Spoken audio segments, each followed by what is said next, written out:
चक्षुरन्मिलितं येन तस्मै श्री गुरुवे नमः। सर्वप्रथमे अस्मद् श्री गुरु पादपद्म ओम विष्णुपाद त्रटने स्वामी भक्ति प्रसाद मधुसूदन गुरु महाराजेर রাতুল যুগল চরণে অনন্ত কোটি ধন্যবাদ প্রণাম প্রণতি জ্ঞাপন করছি। তিনি আমাদের প্রতি সুপ্রসন্ন হন, আমাদেরকে আশীর্বাদ করেন যেন তাহারই কৃপায় ভগবানের দিব্য লীলা শ্রবণ কীর্তনে জীবন অতিবাহিত করতে পারি। এ যাবৎকাল পর্যন্ত আমরা ভগবানের অনেক লীলা গুণকীর্তন শ্রবণ করেছি। রায় রামানন্দ মিলন, দক্ষিণ ভারত গমন এবং গুন্ডিচা মার্জন, রথযাত্রার প্রারম্ভে মহাপ্রভুর যে আয়োজন, হে ভক্তগণ, রথযাত্রার পূর্বেই মহাপ্রভু গৌরের ভক্তগণকে নিমন্ত্রণ করলেন, বার্তা পাঠালেন, তোমরা আসো, আমরা সবাই মিলে জগন্নাথ দেবের রথযাত্রা উদযাপন করব।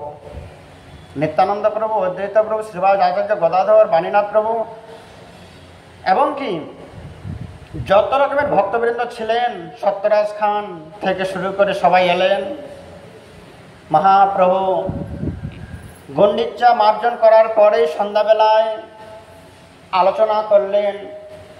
7টা সম্প্রদায় তৈরি করে মহাপ্রভু জগন্নাথ দেবের রথের সামনে পিছনে 2 সাইডে দিয়ে নাম সংকীর্তনের দল ঠিক করলেন। হরিনাম যাত্রা সহকারে হরিনাম সহযোগে জগন্নাথ দেবের রথযাত্রা টানতে টানতে নিয়ে যাচ্ছেন। তার সঙ্গে যেমন আনন্দ ভগবান দ্বারকা থেকে বৃন্দাবন ধামে ভগবানকে নিয়ে যাচ্ছেন, গুন্ডিচা মন্দির মানে বৃন্দাবন ধামে, মনের মধ্যে যে একটা আনন্দ আছে, এই আনন্দের অন্তরে গুপ্তভাবে আরেকটা দুঃখ লুকায়িত আছে। এগুলো আমরা 39 নম্বর পাঠে শ্রবণ করেছি। যারা আপনারা নতুন সেটা আপনারা শ্রবণ করতে পারবেন যে ভগবান জগন্নাথ দেবকে বৃন্দাবন ধামে নিয়ে যাচ্ছে আনন্দ, কিন্তু আনন্দের মধ্যে একটা সূক্ষ্মভাবে দুঃখ লুকায়িত আছে। এইভাবে নাম সংকীর্তনের মাধ্যমে জগন্নাথ দেবকে রথযাত্রা টানতে টানতে কথায় নিয়ে গেলেন।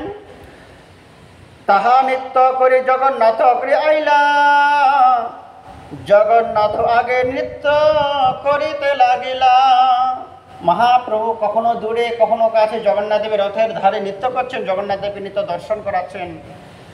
চলিতে আইলা রথ বলগণ্ডের স্থানে, জগন্নাথ রথ রাখি দেখে ডাহিনে বামে। বলগণ্ডী একটা গ্রামের নাম, যে গ্রামের নারায়ণ ছাতা নাম। ভক্তি সিদ্ধান্ত সরস্বতী গোস্বামী ঠাকুর প্রভুপাদ যে গ্রামে জন্মগ্রহণ করেছিলেন সেই গ্রামের নাম বলগণ্ডী, তারপরে নাম হয়েছে নারায়ণ ছাতা। আপনারা দর্শন করে সেই জায়গাতে মহাপ্রভু জগন্নাথের রথ বিশ্রাম করে তিনি এক বনের মধ্যে গেলেন বিশ্রাম করার জন্য। কেন? বৃন্দাবন ধামের কাছাকাছি এসে গেছেন, বৃন্দাবনের সীমায় পৌঁছে গেছেন। সেই জন্য বলছেন জগন্নাথ দেবকে বলগণ্ডের স্থানে জগন্নাথ দেবের রথ স্থাপন করে 2 ধারে দেখতে পাচ্ছেন পুরো বৃন্দাবন ধামের মতো বন জঙ্গল কদম বৃক্ষ। জগন্নাথের দর্শন করছেন। কতদিন বাদে বৃন্দাবন ধামের পাশাপাশি আমরা এসে গেছি।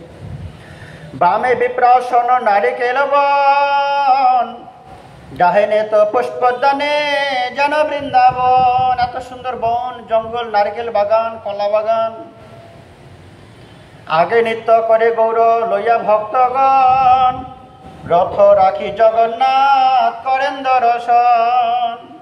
এত সুন্দর মনোরম পরিবেশ বৃন্দাবন ধাম। কতদিন বাদে বৃন্দাবন ধাম এসেছি, জগন্নাথ দেব রথে থেকে সব বৃন্দাবনে দর্শন করছেন। সেই স্থানে ভোগ লাগে আছয় নিয়ম, কোটি ভোগ জগন্নাথ করেন সেবন। সেখানে 56 প্রকার ভোগ, নাম মাত্র জগন্নাথ দেবের 56 ভোগ, কিন্তু কোটি ভোগ। মহাপ্রভুর ভক্তগণ কত রকমের আয়োজন করে প্রসাদ রান্না করে নিয়ে এসেছিলেন। সেই পুষ্পোদ্যানে পুষ্প বাগানে বলগণ্ডীতে সকল ভক্তগণ জগন্নাথ দেবের রথের অগ্রে ভোগ সাজিয়ে দিলেন। মহাপ্রভু সেখানে নিবেদন করলেন।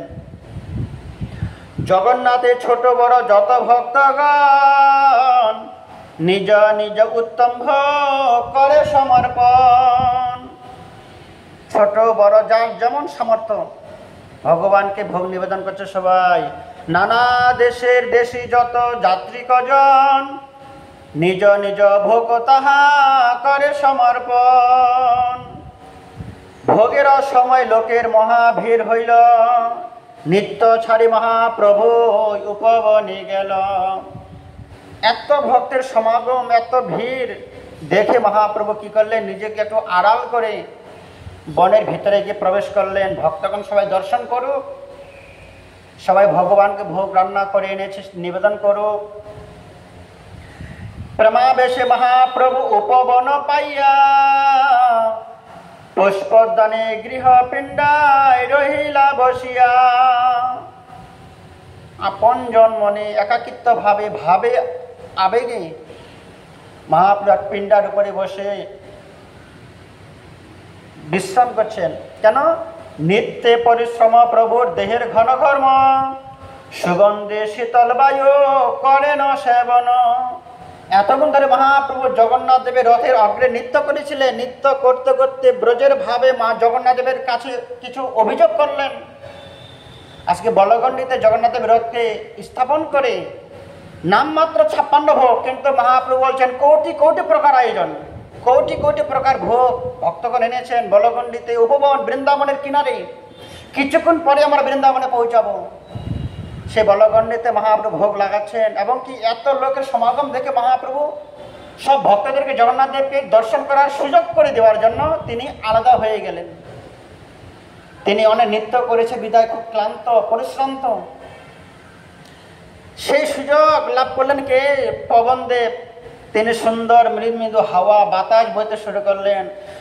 সেই সুন্দর হাওয়া ভগবানের গায়ে লেগে ক্লান্তটা দূর হয়ে যাচ্ছে। যত ভক্ত কীর্তনিয়া আসিয়ায় আরাম, পতে বৃক্ষ তলে সবে করেন বিশ্রাম। যত উপবনে বৃন্দাবন ধামে যত বন, সব বনের মধ্যে ভক্তগণ বিশ্রাম করছেন। ইহা যে শুনে সেই চৈতন্য পায়, সজিরা বিশ্বাস সহ ভক্তি যোগ হয়। এইভাবে এদিকে জগন্নাথ দেবের 56 প্রকার ভোগ নিবেদন, জগন্নাথ দেবের সেবন, ওইদিকে মহাপ্রভু সচল জগন্নাথ দেবের বিশ্রাম। আপনারা ইতিপূর্বে শ্রবণ করেছেন। সেই সময় প্রতাপরুদ্র রাজার বাসনা ছিল, কবে আমি প্রেমের ঠাকুর গোরা, দয়ার ঠাকুর গোরা। প্রভু প্রেমের ঠাকুর, প্রেম পুরুষোত্তম ভগবান, তোমার কবে আমি করুণা লাভ করব। কিন্তু অনেক চেষ্টা করেও তিনি দর্শন করতে পারেননি। ভক্তগণের প্রার্থনায় মহাপ্রভু তাকে প্রথমে বস্ত্র দিয়ে অনুগ্রহ করলেন, তারপরে তার রাজপুত্র রাজকুমার হরিচন্দনকে ডেকে আনলেন। হরিচন্দনকে আলিঙ্গন করে রাজার কাছে প্রেরণ করলেন। কিন্তু রাজা বলছেন না, নিজের চোখে নিজের হস্ত দিয়ে যতক্ষণ না ভগবানকে দর্শন করতে পারছি, আমার প্রাণ শীতল হচ্ছে না। সার্বভৌম ভট্টাচার্য এবং কাশী মিশ্র, নিত্যানন্দ প্রভু সবাই মিলে রাজাকে বললেন, রাজন, আপনারা যদি ভগবানের করুণা পেতে হয়, রাজবেশ পরিত্যাগ করে রথযাত্রায় আপনি অংশগ্রহণ করুন, রাস্তা ঝাড়ু দেবেন, মহাপ্রভু সন্তুষ্ট হয়ে যাবে। যখন চৈতন্য মহাপ্রভু নৃত্য করতে করতে অজ্ঞান হয়ে পড়ে যাবে, সেই সময় আপনি মহাপ্রভুর চরণতলে স্পর্শ করবেন, মহাপ্রভুর সেবা করতে পারবেন। সেই সময় মহাপ্রভু ওই চৈতন্য অবস্থায় কোনো জ্ঞান থাকেন না, কোন ভক্ত আমার চরণ সেবা করছেন, কোন ভক্ত আমাকে হাওয়া দিচ্ছেন, বাতাস করছেন। সেই সময় আপনি ভগবানের ওই চৈতন্য অবস্থায় আপনি দর্শন করে তাকে স্পর্শ করবেন। এগুলো শেখানো ছিল কাকে? প্রতাপরুদ্র রাজাকে। সেই সুযোগ রাশি গ্রহণ করলেন। কেন? রথযাত্রার অনুষ্ঠান ছেড়ে রথযাত্রাকে রাস্তার মধ্যে অবস্থান করে মহাপ্রভু উপবনে গেলেন বিশ্রাম করার জন্য। অনেক পরিশ্রম হওয়ার পরে সুন্দর মৃদু মৃদু হাওয়ায় বাতাসে মহাপ্রভু হালকা হালকা ঘুমিয়ে পড়লেন। সেই সময় রাজা গেলেন মহাপ্রভু চরণ দর্শন করার জন্য। এই মতো প্রভু আছেন প্রেমের আবেশে, হেন কালে প্রতাপপুত্র করিলা প্রবেশে। ভগবান যেমন চতুর, ভগবানের ভক্তগণ চতুর চূড়ামণি। কৃষ্ণ ভক্ত শান্ত, কৃষ্ণ ভক্ত চতুর, অতএব শান্ত। সিদ্ধি সিদ্ধি এরা সবাই অশান্ত। জ্ঞানী সিদ্ধি পুরুষগণ অশান্ত, কিন্তু কৃষ্ণ ভক্ত শান্ত এবং নিষ্কাম এবং চতুর। এদিকে মহাপ্রভু প্রেমের আবেশে অবস্থান করছেন। এবারে রাজা সেখানে প্রবেশ করলেন। সার্বভৌম উপদেশে ছাড়ি রাজবেশ, একলা বৈষ্ণব বেশে করিল প্রবেশ। সে তার সোনার মুকুট, রাজবেশ, হিরে গয়না মুক্ত অলঙ্কার সবকিছু পরিত্যাগ করে বৈষ্ণব বেশে, গলে বস্ত্র কৃতাঞ্জলি, বৈষ্ণব নিকটে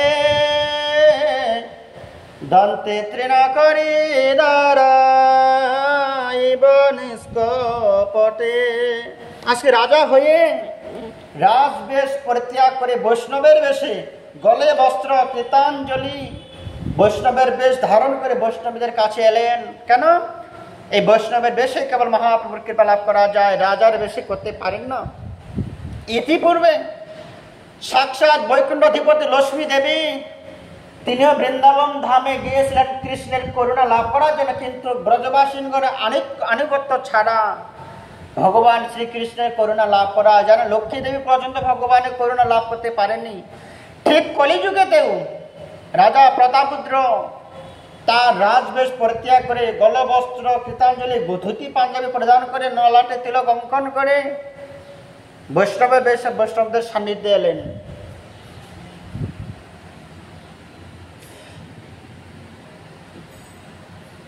সব ভক্তের আজ্ঞা নিল জড়ো হাত হইয়া, প্রভু পদ ধরি পরে সাহস করিয়া। মনে ভয় হচ্ছে, মহাপ্রভু অচৈতন্য হবে আসতেন রাধার ভাবে ভাবান্বিত হয়ে। এদিকে প্রতাপপুত্র রাজা সার্বভৌম ভট্টাচার্যের ইশারায় ইঙ্গিতে মহাপ্রভুর চরণটা সাহস করে স্পর্শ করলেন, ধরলেন। কেন? যার চরণ লাভ করার জন্য আমি এতদিন কাল ধরে অপেক্ষায় ছিলাম। আখি মধ্যে প্রেমে প্রভু ভূমিতে শয়ন, নৃপতি নৈপুণ্য করে পাদ সম্বাহন। মহাপ্রভু ঘুমিয়ে আছেন অচেতন অবস্থায়। রাজা প্রতাপপুত্র মহাপ্রভু পদসেবা করছেন, মেসেজ করছেন।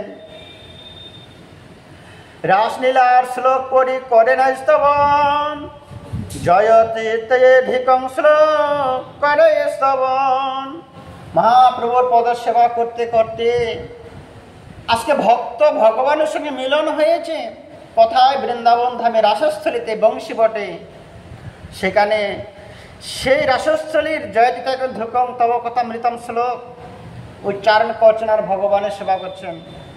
জয়তীর্থেধিকং জন্মনা ব্রজ, এইভাবে সেই গোপী গীত শ্রবণ করাচ্ছেন মহাপ্রভুকে আর পদসেবা করছেন। শুনিতে শুনিতে প্রভুর সন্তোষ অপার, বল বল বলে প্রভু বলে বারবার। মহাপ্রভু আঁখি বন্ধ করে আছেন, মুদ্রিত অবস্থায় আছেন, অনুভব করছেন কে তুমি, কি আমাকে সেই প্রেম কাহিনী, প্রেমের কথা, ব্রজের মহিমা কথা শ্রবণ করাচ্ছেন। তুমি থামবে না, তুমি আবার বলো, আবার বলো। তুমি মোর দিলে অমূল্য রতন, মোর কিছু দিতে নাহি দিন আলিঙ্গন। মহাপ্রভু এখনো চোখ মুদ্রিত অবস্থায় আছে, চোখ বন্ধ করে আছেন। মহাপ্রভু শুধু অনুভব করছেন কে আমাকে বৃন্দাবন ধাম থেকে এসে বৃন্দাবনের গোপীগণের মনের কথা, গোপীগণের প্রেমের কথা, যা কথা শ্রবণ করলে ভগবান শ্রীকৃষ্ণের প্রাণ শীতল হয়ে যায়, যা শ্রবণ করলে জীবের মঙ্গল হয়ে যায়। তুমি কে আমাকে শ্রবণ করাচ্ছ? এই কৃষ্ণ কথা শ্রবণের বিনিময়ে আমার দেবার কিছু নেই, আমি তোমাকে আলিঙ্গন করলাম। কে এসেছেন, কে শ্রবণ করাচ্ছেন? মহাপ্রভু বিন্দুমাত্র চোখ খুলে দর্শন করলেন না। অতএব তুমি চুপ থাকবে না, তুমি আবার কিছু বলো। এত বলে সেই শ্লোক পরে 12 বার। 2 জনার অঙ্গ কম্প, নেত্র জলধার। মহাপ্রভু তাকে আলিঙ্গন করলেন, রাজাকে, চোখ মুদ্রিত অবস্থায়। কিন্তু যে রাজাকে তিনি বারবার অপেক্ষা করেছিলেন, তোমাকে দর্শন দেব না, তোমাকে আমি স্পর্শ করব না। কেন? সন্ন্যাসীর কর্তব্য নহে রাজ দর্শন, পরিবার পুত্রদেরকে নিয়ে জন্মস্থানে থাকা, স্ত্রী দর্শন, প্রকৃতি দর্শন, প্রকৃতির সম্ভাষণ। কিছু কিছু নিয়ম সন্ন্যাসীদের মেনে চলতে হয়। আমি সন্ন্যাসী হয়ে রাজার সঙ্গে কি করে মিশব? কিন্তু আজকে মহাপ্রভু রাধা প্রেমে ভাবান্বিত হয়ে অচৈতন্য অবস্থায় পড়ে আছেন। সেই রাজা এসে মহাপ্রভুকে এসে ব্রজের কথা শ্রবণ করাচ্ছেন। তব কথা অমৃত তপ্ত জীবন কবি ভিরিতাম কলমশাপহম শ্রবণ মঙ্গলম শ্রীমদাতত ভুবি গৃণাতি তে ভূরিদা জনা। মহাপ্রভু বলছেন, তুমি বলো তুমি কে? তোমার কোনো পরিচয় জানি না, কিন্তু তুমি যে আমাকে শ্রবণ করালে। কে বা শুনাইল শ্যাম নাম সখী গো, কে বা শুনাইল শ্যাম নাম, কানের ভিতর দিয়া মরমে পশিল কো, বেকুল করিল মন প্রাণ। কে বা শুনাইল শ্যাম নাম, কে আমাকে শ্রবণ করালো অপ্রাকৃত মহিমা। তবে যার কথা শ্রবণ করলে জীবের কল্যাণ হয়ে যায়, মঙ্গল হয়ে যায়, ত্রিতাপ জ্বালা দূরীভূত হয়ে যায়। ভুরিদা ভুরিদা বলি প্রভু করে আলিঙ্গন। আগে যেমন আলিঙ্গন করেছিলেন রাজাকে, সে ব্রজের কথা শ্রবণ করে তাকে আরো চেপে ধরলেন, আরো জোরে আলিঙ্গন করলেন। ইন্দ্র কাকে? প্রতাপরুদ্র রাজাকে চৈতন্য মহাপ্রভু। ইহ নাহি জানে কেহ কোন জন, কে আমাকে শ্রবণ করাচ্ছেন, আমি কাকে আলিঙ্গন করছি? মহাপ্রভুর কোন চেতনা নেই এখানে। পূর্বা সেবা দেখি তারে কৃপায় উপজিল, অনুসন্ধান বিনা কৃপা প্রসাদ করিল। আজকে ভক্তগণ দূর থেকে দর্শন করছেন যে রাজার সেবাবৃত্তি দেখে, নিষ্ঠা ভক্তি আগ্রহ দেখে নিজের প্রতিজ্ঞা ভগবান ত্যাগ করে দিলেন। যেমন ভগবানের প্রতিজ্ঞা ছিল, আমি যুদ্ধ করব না কুরুক্ষেত্রে, কিন্তু পিতামহ ভীষ্মের প্রতিজ্ঞা, আমি তাকে যুদ্ধ করাবই। আজকে ভগবান প্রতিজ্ঞা করেছিলেন যে যেভাবে আমার ভজনা করবে তাকে সেভাবেই কৃপা করব, সে প্রতিজ্ঞা ভুল নষ্ট করে দিলেন। ভগবান নিজের ভক্তকে বড় করার জন্য, ভক্তের মান বৃদ্ধি করার জন্য, ভক্তকে জগতে প্রতিষ্ঠিত করার জন্য নিজের প্রতিজ্ঞা লঙ্ঘন করে দেন, নিজের প্রতিজ্ঞা ভঙ্গ করে দেন। তিনি ভয় পেলেন না। কেন? ভগবানের প্রতিজ্ঞা ভঙ্গ করলে ভগবানের অপরাধ হবে না, কিন্তু ভক্তের প্রতিজ্ঞা নষ্ট হয়ে গেলে, প্রতিজ্ঞা সংকল্প নষ্ট হয়ে গেলে আমাদের অপরাধ হয়ে যায়। কিন্তু ভগবান নিজের প্রতিজ্ঞা ভঙ্গ করলেন গোপীর ভজনে, ভক্তগণের মান বৃদ্ধি করার জন্য, ভক্তগণকে উঁচু আসনে বসবার জন্য। ভগবানের নিজের প্রতিজ্ঞাটা ভুলে যান, ভক্তের প্রতিজ্ঞাটা রক্ষা করেন। প্রতিজ্ঞা করেছিলেন আমি রাজাকে দর্শন দেব না, কিন্তু সেই রাজার ভাব, ভক্তি, প্রেম, আগ্রহ দর্শন করে, শুধু দর্শন তো নয়, আলিঙ্গন পর্যন্ত আজকে করলেন। প্রভু বলে, কে তুমি? করিলে মরহিত আচম্বিতে আসি পিয়াও কৃষ্ণ নীলামৃত। কে তুমি? কোথায় তোমার বাড়ি? তোমাকে চিনি না, অথচ তোমার মুখে কৃষ্ণ কথা শ্রবণ করে আমার তুমি খুব হিতকাঙ্ক্ষী করলে, কৃষ্ণ কথা আমাকে পান করালে। রাজা কহে, আমি তোমার দাসের অনুদাস, ভৃত্যের ভৃত্য কর এই মোর আস। রাজা বলছেন, আমি তোমার সেবকগণের দাসানু দাসানু দাস, তুমি আমাকে দাস করে তোমার চরণে ঠাঁই দিও প্রভু।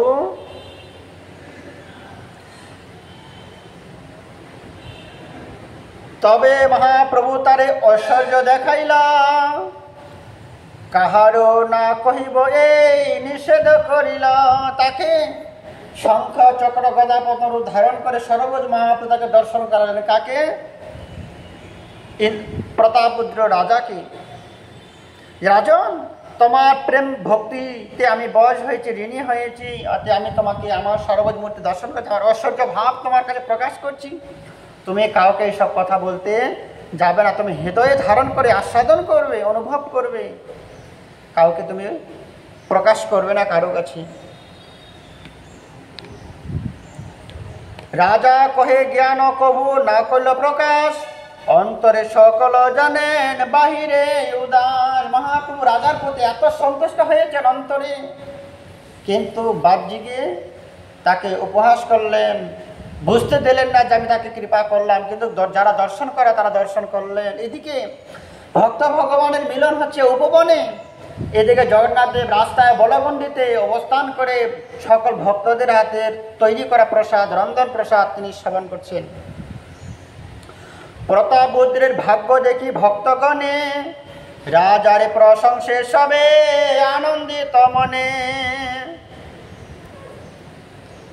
দণ্ডবত করি রাজা বাহিরে চলিলা, জোর হস্ত করি সব ভক্তের বন্দিলা।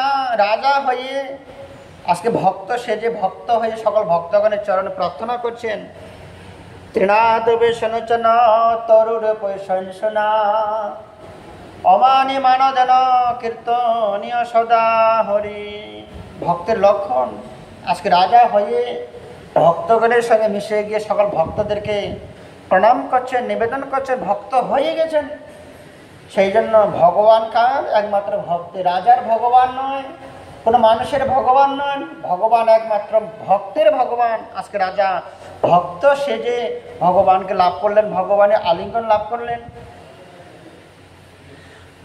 সার্বভৌম রামানন্দ বাণী নাত দিয়া, প্রসাদ পাঠালে রাজা বহুত করিয়া। বলগণ্ডী ভোগ প্রসাদ উত্তম অনন্ত, নিঃস্বর করে প্রসাদ আইল যাহার নাই অন্ত। এদিকে রাজার আদেশে কত প্রসাদ জগন্নাথ মন্দির থেকে আসছেন, যেন কোনো ভক্ত উপবাস না থাকেন, সবাই যেন প্রসাদ লাভ করতে পারেন।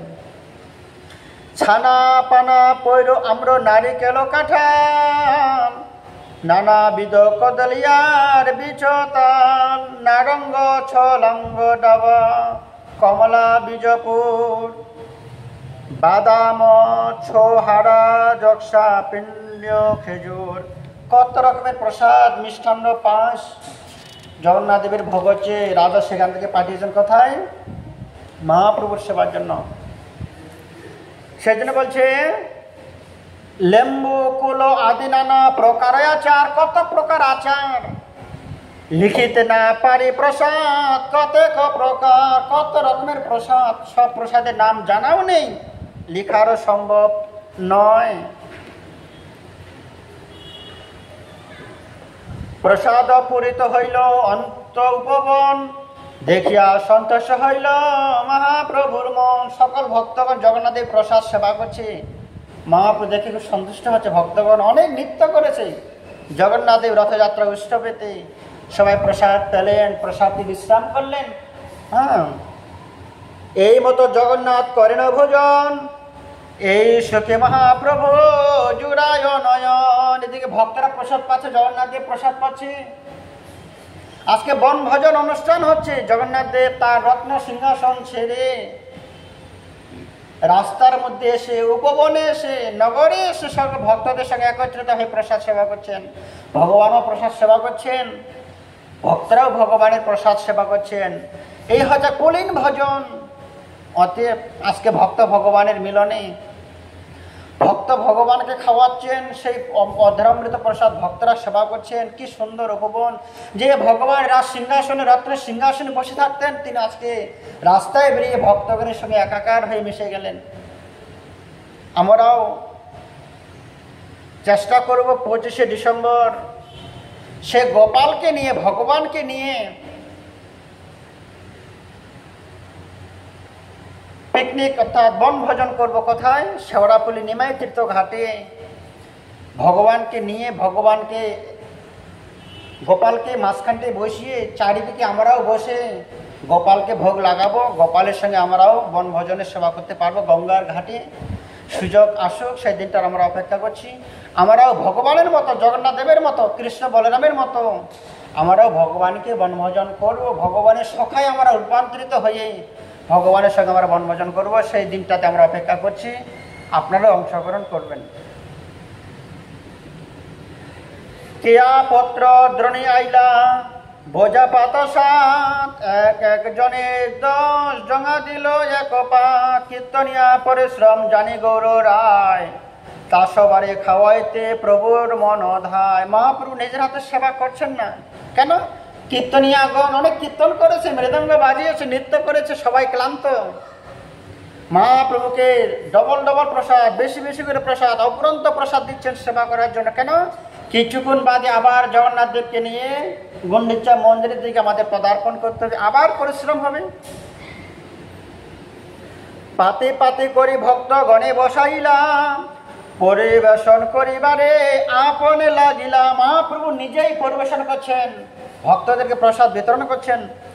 প্রভু না খাইলে কেহ না করে ভোজন, স্বরূপ গোসাইর তবে কইল নিবেদন। সকল ভক্তগণ অপেক্ষা করছেন হাতে প্রসাদ নিয়ে। কেন? যাকে নিয়ে আমাদের ভরসা, যিনি আমাদের আরাধ্য দেব, সেই মহাপ্রভু নিজের হাতে বালতিতে করে খিচুড়ি প্রসাদ নিয়ে বিতরণ করছেন। কেউ প্রসাদ সেবন করতে শুরু করছে না। কেন? মহাপ্রভু সেবা না করলে ভক্তগণ সেবা করতে পারেন না। স্বরূপ দামোদরকে বলে, হে স্বরূপ, আপনি ভগবানকে সেবা করতে বলুন। ভগবান সেবা না করলে তো আমরা সেবা করতে পারি না। আপনে বসে প্রভু ভোজন করিতে, তুমি না খাইলে কেহ না পারে খাইতে। স্বরূপ দামোদর মহাপ্রভুকে বললেন, প্রভু আপনাকে পরিবেশন করতে হবে না, আপনি আসন গ্রহণ করুন, ভগবানের প্রসাদ সেবা করুন। কেননা আপনি সেবা না করলে ভক্তগণ সেবা করতে চাইবে না, করবে না। অতএব আপনি আগে সেবা করুন। তবে মহাপ্রভু বৈশে নিজ গণ লইয়া, মহাপ্রভুকে আলাদা করে একটা জায়গা করা হয়েছিল, সিংহাসনে সুন্দর করে আসন পেতে দেওয়া হয়েছিল। মহাপ্রভু সেই আসনে বসে প্রসাদ সেবা করবেন, কিন্তু সেই সুন্দর আসন মহাপ্রভু স্বীকার করলেন না, গ্রহণ করলেন না। তিনি আসনটা নিয়ে ভক্তগণের মাঝে চলে গেলেন। কেন? সকল ভক্তদেরকে নিয়ে আমি একসঙ্গে প্রসাদ পাবো।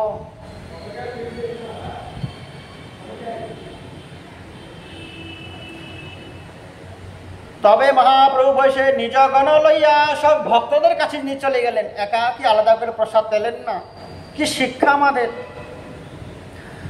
ভোজন করাইল সবাইকে আকণ্ঠ পুরিয়া, পুরো গলা পর্যন্ত প্রসাদ, যে যত প্রসাদ নিতে পারে। কেন? মহাপ্রভুর সঙ্গে সবাই প্রসাদ পাচ্ছেন।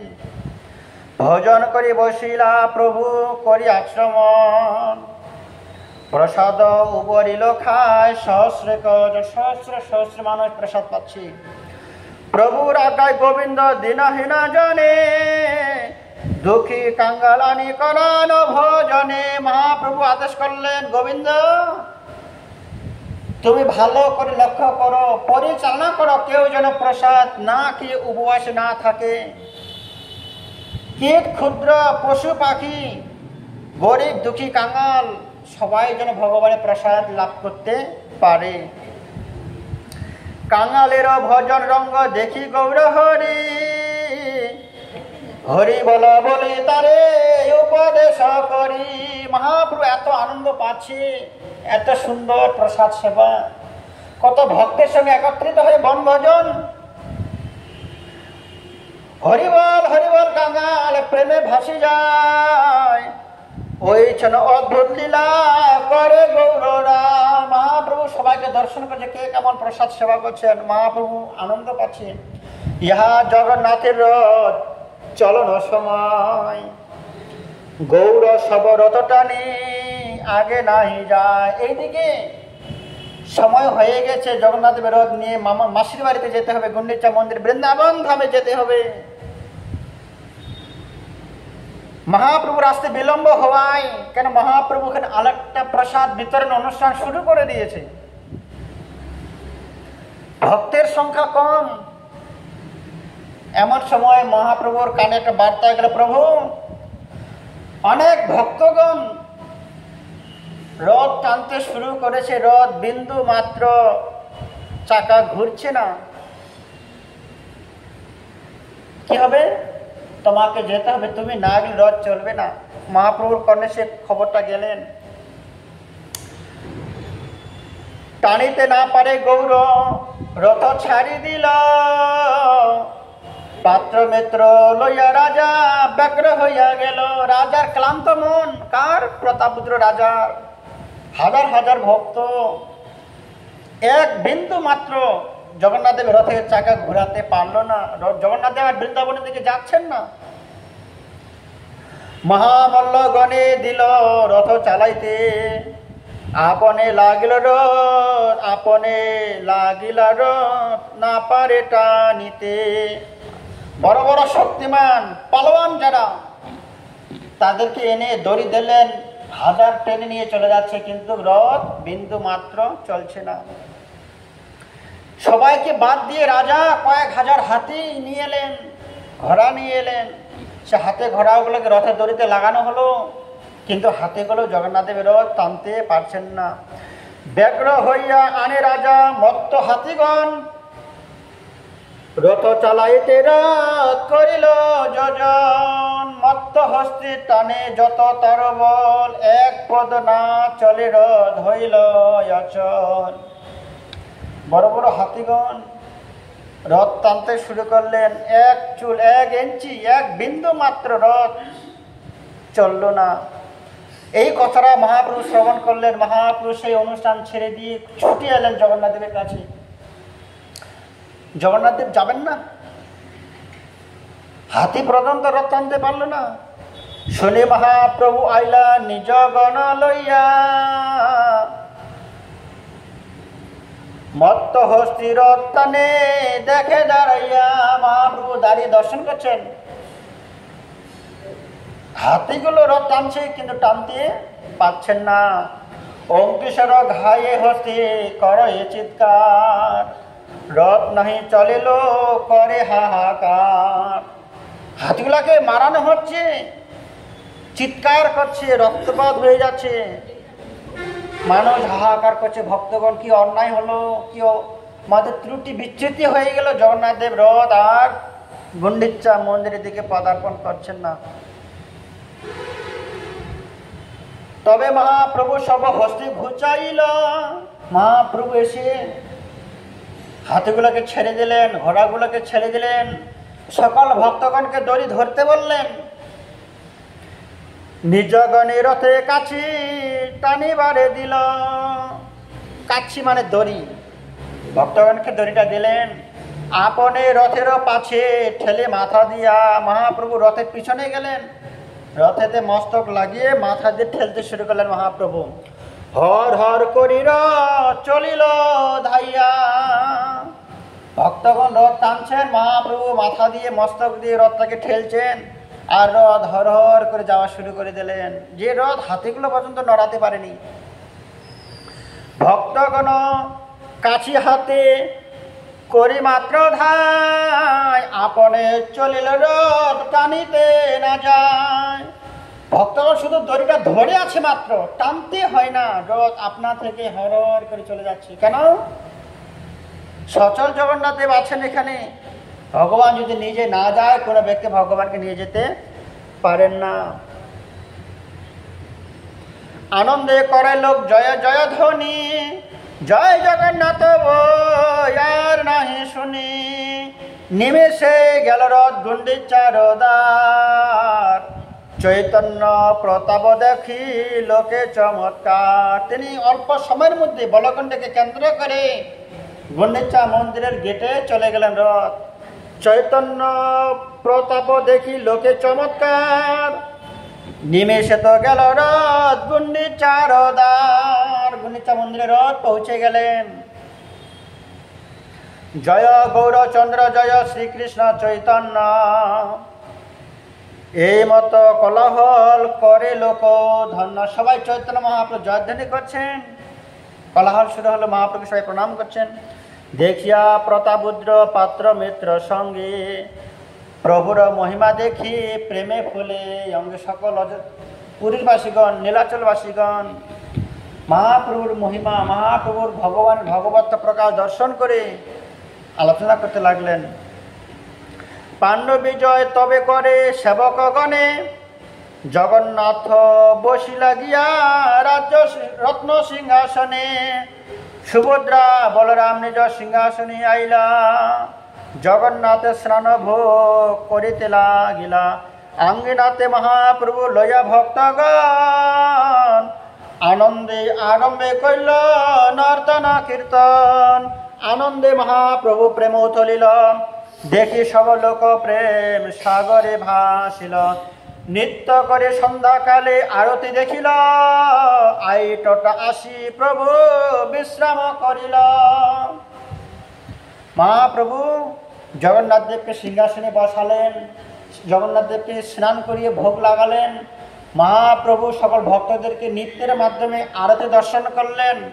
আরতি দর্শন করে মহাপ্রভু সন্ধ্যাবেলা রাত্রিকালে টটা গোপীনাথে গেলেন। জয় জয় জগন্নাথ সচিরানন্দন, ত্রিভুবন করে যার চরণ বন্দন। জগন্নাথ দেবের আরতি হলো, জগন্নাথ দেবের শয়ন হলো, সকল ভক্তগণ যে যার বাড়ি চলে গেলেন। মহাপ্রভু জগন্নাথ দেবকে প্রণাম করে লীলাচল নিবাসায় নিত্যায় পরমাত্মনে বলভদ্র সুভদ্রা ভাং জগন্নাথে নম নম। জগন্নাথ দেবকে প্রণাম করে মহাপ্রভু কোথায় গেলেন? টটা গোপীনাথের কাছে গেলেন, টটা গোপীনাথকে দর্শন করার জন্য। কেন? এখন মহাপ্রভু জগন্নাথ দেব বিশ্রাম করবেন। মহাপ্রভু আরতি দর্শন করে ভক্তদেরকে যে যার মতো বাড়ি চলে গেলেন। নৃত্য করে সন্ধ্যাকালে আরতি দেখিল, আইটটা আসি প্রভু বিশ্রাম করিল। সকল ভক্তগণ জগন্নাথ দেবকে গুন্ডিচা মন্দিরে প্রবেশ করিয়ে যে যার ঘরে গেলেন। মহাপ্রভু আইটটায় গোপীনাথের কাছে গেলেন। এরপরে হেরা পঞ্চমী লক্ষ্মী বিজয়, জগন্নাথ দেব কথা দিয়েছিলেন লক্ষ্মী দেবীকে, আমি যাব বৃন্দাবনে, 2 দিন বাদে আবার দ্বারকায় চলে আসবো। কিন্তু ক্রমে ক্রমে 5 দিন হয়ে গেল। লক্ষ্মীর খুব অভিমান হলো, কষ্ট হচ্ছে, প্রভু 2 দিনের কথা বলে বৃন্দাবন ধামে গেল, 5 দিন হয়ে গেল। এবারে লক্ষ্মী তার দাস দাসীগণকে নিয়ে রথে চড়ে খুব রাগান্বিত ভাবে জগন্নাথ দেবকে দেখা করতে যাবেন। জগন্নাথ দেবকে প্রভুকে দেখা করতে যাবেন। কি ব্যাপার? 2 দিনের কথা বলে আজকে 5 দিন হয়ে গেল, কবে তুমি যাবে দ্বারকা ধামে? এবার আমরা সেই লীলা কথা আগামী কালকে শ্রবণ করবো। বাঞ্ছা কল্পতরুভ্যশ্চ কৃপা সিন্ধু ভয়ে বচ পতিতানাং পাবনেভ্যো বৈষ্ণবেভ্যো নমো নমো। আপনারা শ্রবণ করবেন, লাইক কমেন্ট শেয়ার করে জানাবেন, প্রিয়জনদেরকে শ্রবণ করার সৌভাগ্য করাবেন। আপনারাও শ্রবণ করবেন ভগবানের গুণমহিমা। কেননা গ্রাম্য কথা, গ্রাম্য বার্তা অনেক বলার মানুষ আছে, গ্রাম্য কথা শুনবারও অনেক মানুষ আছে, কিন্তু এরকম দুর্লভ মানুষের প্রয়োজন। দুর্লভ মানুষকে যে আপনাকে কৃষ্ণ কথা শ্রবণ করাবে। আপনিও শ্রবণ করুন কৃষ্ণ কথা, আপনার প্রিয়জন ব্যক্তিকে আপনিও কৃষ্ণ কথা শ্রবণ করান। ভগবান কৃষ্ণ কথা শ্রবণ করবার দরুনই মহাপ্রভু আলিঙ্গন করলেন ভক্তকে। সেই জন্য আমাদের সারাটা জীবন কৃষ্ণ কথা শ্রবণ কীর্তনের মাধ্যমে জীবন অতিবাহিত করার প্রয়াস করব। হরে কৃষ্ণ।